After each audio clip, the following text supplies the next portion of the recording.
Good morning. I'm John Baisley, your town supervisor.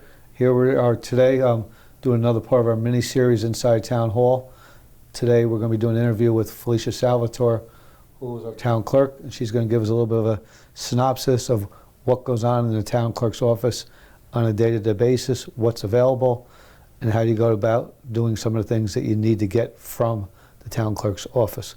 Good morning, Felicia. How are you today? Hi, Jay. How are you? Good.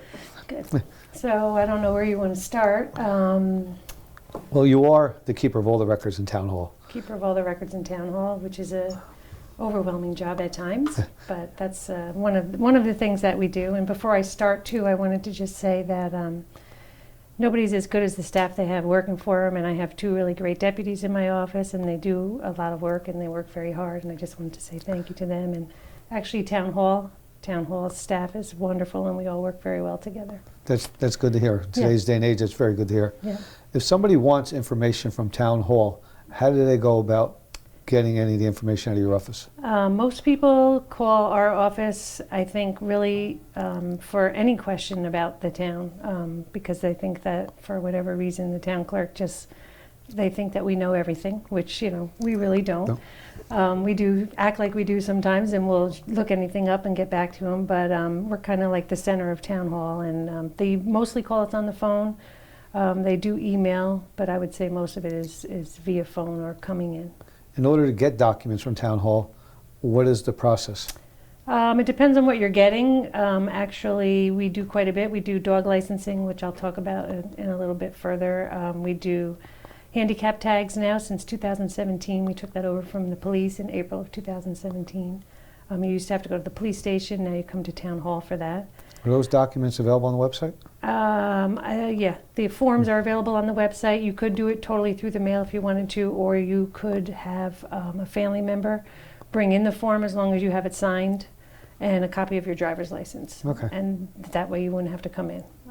We can also do renewals through the mail, which during COVID, Kelly, that was one of the things that she was doing during COVID, was she was contacting as many people as she could whose handicap tags were due to renew during COVID, and she was just making sure that they were still at the same address and everything was the same, and then she was mailing out their renewals.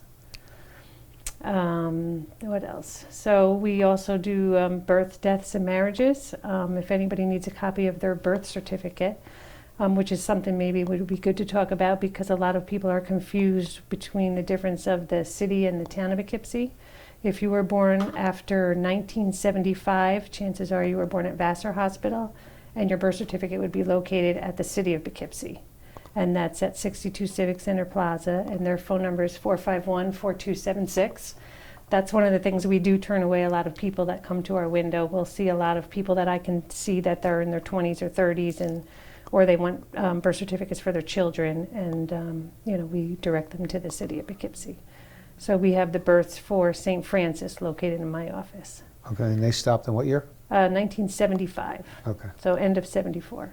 We do, if you were born at home, we do have a few home births, probably maybe one a year. If you were born at home or in a cab on the way to the hospital, or there are some people that are doing home births. So we do have very few. But a couple, right? But a couple, but for the most part. Death certificates also, I'm in charge of processing or copies of death certificates, and there's rules and regulations as to who can get both of those records, births or deaths. As far as death certificates, only a parent or yourself can get, death certificate, only a parent or a sibling can get, or a spouse can get someone's death certificate. Or if you have a legal reason, you can get a copy. Birth certificates are a little bit more guarded, and only the parent or the child themselves. Otherwise, it has to be a court order. Anything else? Yeah, what other licensing do you do? You do hunting licenses We do also? hunting and fishing licenses. The state, during COVID, decided that it would be a great time to have a new system, and that system's been a little bit troublesome, a lot of hiccups, but it seems, we've been issuing them. They started a little late this year. Usually it was August 1st. I think it was August 10th, or at least a week or so late. And so we've been pretty busy doing that. Doe permits, I believe, end today, but they may extend it since they started a little late, the doe management permits. And you're doing marriage licenses also, and you've We changed do marriage that? licenses. I did change that. We're doing them only by appointment. And at the moment, we're only doing them for town of Poughkeepsie residents, but we're going to revisit that in October. We've been really getting tons and tons of calls from New York City. That's a whole different problem as far as what's going on in the city, and people aren't able to get licenses. And with a marriage license, we have specific requirements that we go by in my office, and you need to have your original birth certificate, raised seal birth certificate, driver's license or passport, and any and all divorce papers or death certificates. And you can call our office, and we'll make an appointment for you to come in. Right. And you have a Freedom of Information? I have on the website, Freedom of Information is a FOIL request for some people, and that could be anything as easy as wanting to know about a property that you're interested in buying, or wanting a large amount of documents for a particular reason. And if you go to the townofpoughkeepsie.com and go to departments and go to the clerk's page, that's where I have many of my items, forms for the deaths and births, information about marriage licenses, and the FOIL form, if you click on that, directs you right to an online program. Great. How does the dog licensing work? Dog licensing is actually a state law to get your dog licensed. I'm not really quite sure what year that actually started, but in 2018, my office did a dog enumeration, which was the first time that I believe the town's done one in like 50 years. And that's kind of like a dog census, and I'm sure people remember the blue and yellow cards. But you come to my office and get a dog license, and it's $8 if your dog is spayed or neutered, and $18 if it's not. And we just need the proof of rabies. And pretty much that's it as far as that goes. It is a license that's renewed every year. I think a lot of people think that it's a one-time thing, but it's a renewable license once a year. And it's really important to have, just in case your dog gets out or lost, or, there's any kind of trouble as far as biting or attacks. And, because your dog's rabies is always kept up to date by it being licensed. There is a free rabies clinic I'd like to mention, which is going to be October 24th.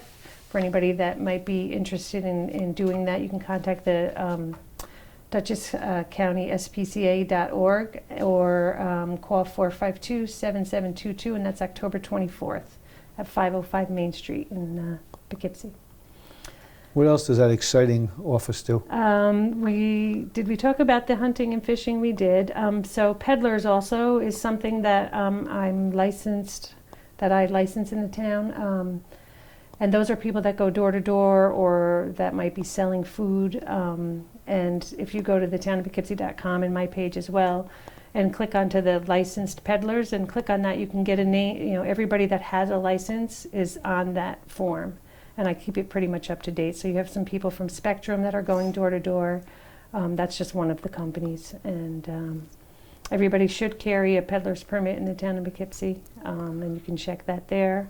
We also have a drop box too, which I probably didn't mention yet, but we are open, only doing marriage licenses by appointments. But for anything else, you can come in. But I would just say that it's also tax season coming up next week. And it might be appropriate, if you can use the drop box, that you should use the drop box, because I'm anticipating that the hallway is going to be quite crowded. And my office is past the tax office, so it might be difficult for some of my people to get in, just in case they. So still the preferred method. Preferred method for any payment, like a dog license that you know exactly what it is, would be the drop box. Births and deaths and things which we really need to see your ID and stuff, you really probably would still need to come in. Marriage licenses, I do have a window that I took out, the screen during COVID, and we could pass some things through the window if it's a nice day like today. If it's raining, of course, I'm not going to put anybody through that torture.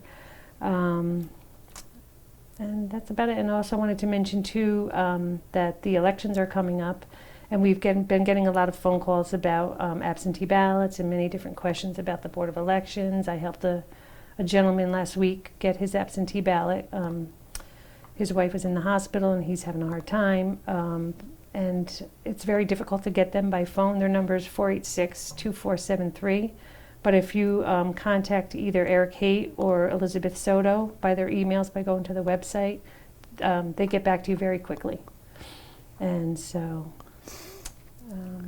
and also, one of the things that I do is attend the town board meetings, and do the minutes, and all of the agendas are on the website as well for each meeting. And I try and do the summary. The minutes might not be as quick, but the summary is basically the minutes, which it tells you how each person voted and if the vote was carried or passed, and that generally replaces the agenda on the calendar, usually about 2 or 3 days at the very most after the meeting. And what was I going to say about that? I don't remember. Oh, public hearings also. I have a spot on the main page where all the public hearing notices are posted. In case anybody's interested in attending public hearing, they can go there to find out which public hearings are coming up.